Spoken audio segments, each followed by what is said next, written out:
Not all book adaptations are the same. Some are really good, and some are really bad. But none can be exactly like their original source material. My name is Dakota, and today I'm going to be talking about some of the adaptations of my favorite book series. For starters, The Hunger Games is a very difficult series to replicate in a film. Katniss's internal monologue conveys so much that is missing from the movies. She's often giving us background information about herself, the Capitol, and past games. And because Katniss is described as so stoic in the books, her true feelings can't really be shown without it. Do I think that the movies should have included Katniss's inner monologue? No. But, and this is such a weird gripe, I almost wish that Jennifer Lawrence played Katniss less book accurately and showed more emotion all the time instead of just during high-stress situations. Especially when interacting with Peeta, Katniss came off as disliking him instead of being awkward about their shared past. Which brings me to my next issue, the Peeta problem. In short, Peeta was completely shafted, especially in the first movie. In the book, Katniss has a very specific view of people. Those that are pure and need to be protected like Prim, those who protect the pure, and those that need to be protected against. Peeta breaks this worldview. Not only is Peeta soft in a way that Katniss really doesn't understand, but he's strong enough to still protect her. This dynamic really isn't explored at all in the first movie. In fact, Peeta is often pushed to the side of scenes that he is dominant in. The scene that makes me so angry with this is the cave scene. In the movie, Katniss finds Peeta and then hides him in a cave. Later, she gives him sleep syrup so that she can go to the cornucopia and find the medication needed to save his life. In the book, from the point of Katniss finding Peeta to the end of the games, there is constant banter developing Peeta's character, their relationship, and the beginning of Katniss's feeling towards him. Peeta's wit and his ability to lighten a mood is almost completely left out of the first film. Furthermore, upon receiving the information that his medication is in the cornucopia, Peeta forbids Katniss from risking her life for him, even telling her that he will drag himself through the woods if she attempts to go. This then leads to Katniss tricking Peeta into taking the sleep syrup, and when she returns, she's passing out from blood loss due to her run-in with Clove. When she wakes up, she finds that Peeta has been caring for her the whole time, and they continue to develop their relationship. For the first time since her dad died, Katniss actually has someone that's protecting her. The safety she feels is what makes her fall in love with Peeta, and their mutual protection of each other is the foundation of their relationship. All of this is left out of the first movie, which is such a problem because Peeta is so important in Catching Fire and Mockingjay. The underdevelopment of Katniss and Peeta's relationship also opens doors for Team Gale.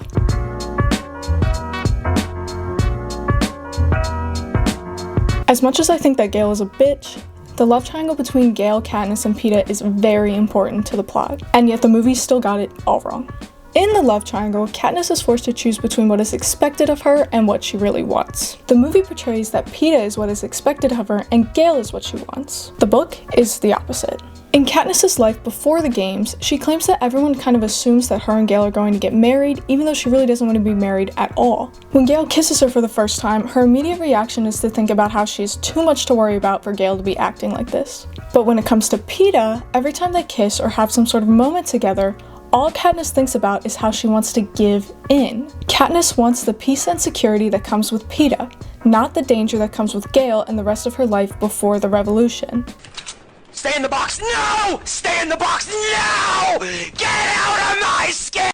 Overall, I think one of the worst things about these movies is the loss of the book's real message. Any moments where the characters experience emotions other than despair are often left out, losing a lot of the humanity in the series. And because the characters are portrayed as so mature and adult, the fact that these characters are actually children has less of an effect. I think that Catching Fire and even Songbirds and Snakes does a pretty good job at this, but the other movies leave much to be desired. No matter how many People's Choice Awards it wins, The Hunger Games is not really an action series. It's all about the psychological elements of war and the darkness that people are capable of possessing. Ironically, the deeper meanings of the books are often swept under the rug in favor of the excitement of watching people kill each other. At the end of the day, The Hunger Games are fantastic movies, but kind of mediocre adaptations.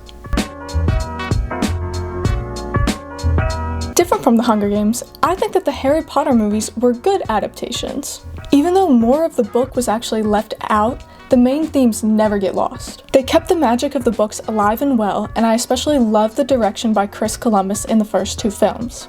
Along with this, the movies are very good at breaking the tension and keeping the kids as kids, even when the series starts to get darker. Also different from the Hunger Games, the Harry Potter movies do a pretty good job at conveying Harry's inner thoughts. I do think a big part of this was that Harry pretty much had no idea what was going on ever, so the audience is learning things at the same time as him. Different from Katniss, who's often talking about backstory and complicated feelings. The one thing that really gets me about the Harry Potter movies though is the portrayal of Ron and Hermione. Hermione, you know, girl bossed a little too close to the sun. I think in an attempt to make her a better role model, Hermione's flaws are often downgraded in favor of her intellect and level-headedness. Ron's character, and Ginny's, but let's focus on Ron, was destroyed completely. Dude was pretty much just Ginger's side character in the movies. The dynamic of the trio always had Hermione providing book smarts and Ron providing street smarts. Because Ron was a pureblood, he knew so much more about the wizarding world than Hermione and Harry. Ron and Hermione balanced each other out and gave Harry the support he needed to save the day. Where Hermione was more logical and rigid, Ron was more relaxed and emotional. Where one is weak, the other is strong. In the movie, it came off as Hermione providing all the information and Harry just kind of lucking out most of the time, and Ron like eating a turkey leg in the background. Hermione's cutthroat nature is unexplored and Ron comes off as emotionless and oblivious. This also caused Ginny to have the personality of a wet napkin because she couldn't be too similar to Hermione. Despite the differences from the book, the Harry Potter movies are still incredibly beloved and created a cultural impact still seen 20 years after the original movie. The movies had a pop culture dominance that no other series ever come close to, and that's how you know that it was truly a good adaptation. My biggest problem with the Percy Jackson series is that I'm not in it. I look great in orange, and I could just stand in the back like this. Looking mighty fine. One of my red flags, I think, is just truly believing that I could be a fantastic actress with no professional experience whatsoever. Like, if I was walking down the street and they were like, we're gonna close production because we don't have an actress, I would be like, day saved, here I am. Anyway, all jokes aside, my biggest problem with the Percy Jackson series is that I haven't watched it.